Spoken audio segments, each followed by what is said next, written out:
Allelujah is the story of a hospital which is threatened with closure. And there are two figures in the hospital. One of them is played by Ballygill and is a young doctor who is enthusiastic about geriatric medicine. And the other is a nursing sister played by Jennifer Saunders. And they represent the two poles of healthcare. The one is the doctor is a utopian who believes in the best of all possible worlds in healthcare, and the other is a thorough pragmatist. And really, the story develops round a number of geriatric patients, played by non-geriatric actors, including Judi Dench and Derek Jacobi. And it ends up with, in the contemporary world and the world of coronavirus. The play was written by Alan Bennett. Alan Bennett needs no introduction from me and is really the foremost British writer of plays and screenplays. It was on at the theatre in London and was adapted for the screen by a television writer called Heidi Thomas, who has a wonderful series called Call the Midwife.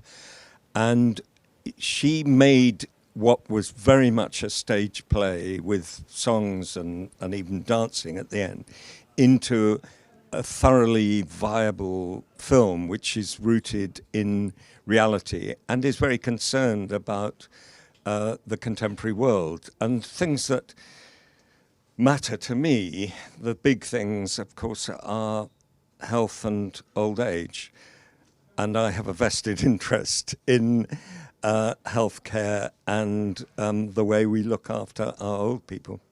I auditioned like most people do for a film, and I had lack of information in terms of what it was. You normally on a casting call out, you get I got the name, and I got Alan Bennett, and it was a play, and so we got sent the self tapes and auditioned, and eventually got the part, and then I just was waiting for a call. Richard called me and said he was wanted to have me on the project, and he said, "Do you know who else is in this film?"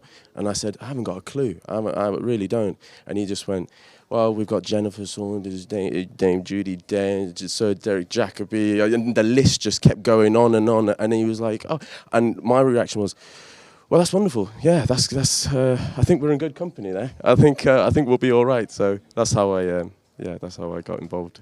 Yeah, I did quite a bit of research. I've got a couple of family members, some friends in the NHS who are doctors and nurses, and spoke to them, asked them their opinions of working in the NHS as well, and went in and observed a couple of them as well. And unfortunately, sometimes because of the COVID and lockdown, I wasn't allowed to physically go in as much. But yeah, I just did as much research as I could possibly can, yeah.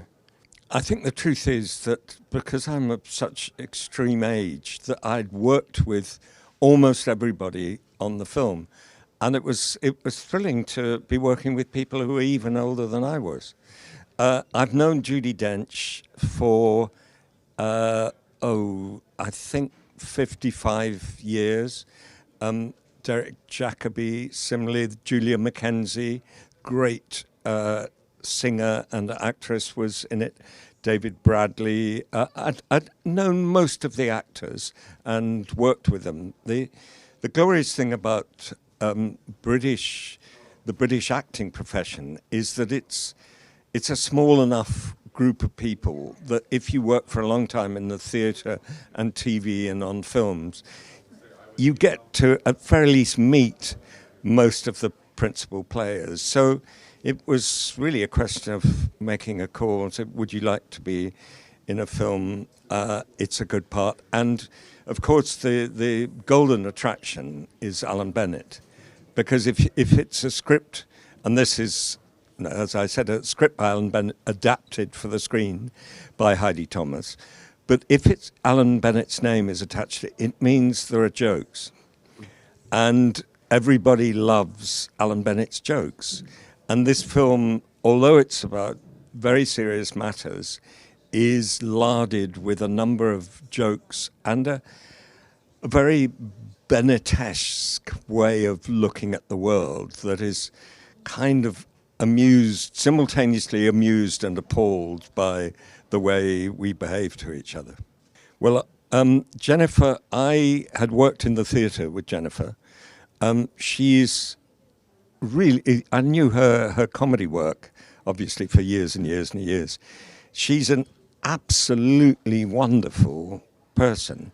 And she is witty, intelligent, sensitive, humane, and a really good actress. And she's the first person to diminish, and she's very modest. And she said, "Oh no, I'm not a real actress."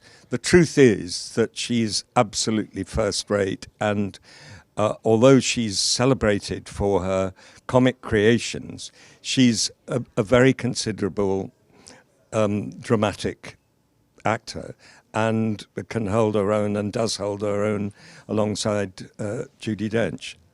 And it's wonderful fun to be with. Yeah, working with her was exceptional. We had a few scenes with each other, and much to what Richard is saying in terms of just her comedy for what she's known for. She was absolutely sensational in this part, and just a wonderful human being, and so sort of generous, and so immensely talented as well, and just makes you feel so much, you know, being amongst all of these great, wonderful, incredible actors just made me feel really comfortable and really sort of welcome to, you know, being in this film. I hope they take away the essential humanity and healthcare. Yes, you know, there's constant discussions and debate about the virtues of private healthcare and public healthcare. And I know in North America, and particularly in the US, this is a very, very vexed issue. But in the end, whether it's private or public healthcare, people need looking after. And to look after people, you have to look at everybody as an individual person, not as a statistic. And the other thing, that side of the film, is, I suppose, a wish that people look at old people not as a category, decrepit category, but as living individuals who have their own identities and need to be, attention needs to be paid.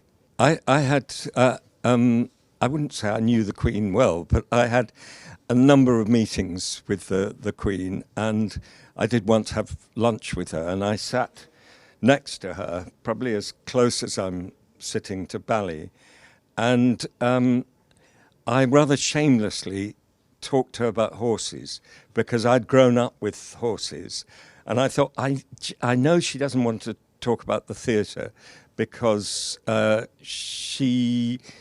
knew that she wasn't terribly interested in theatre, didn't really enjoy coming to theatre, but loved horses and loved racing and loved riding. So I shamelessly talked to her about, because my father had been an amateur jockey and I'd grown up riding. And she was very, very animated, and I felt rather guilty because she ignored almost, well, I mean, she's too well-mannered to do that. The man sitting on the other side was the man who ran the National Health Service. So by talking about horses, I rather grabbed her attention away from talking about health, but she was certainly much more interested in horses than talking about healthcare. I didn't actually, something towards the end, during lunch, the dogs were sort of sniffing round your ankles the whole time. Then, towards the end of lunch, sort of coffee stage, she opened her handbag, got out a little thing that looked like a powder compact. Yeah. She opened it, and there were these beautiful handmade biscuits, which she fed to the corgis.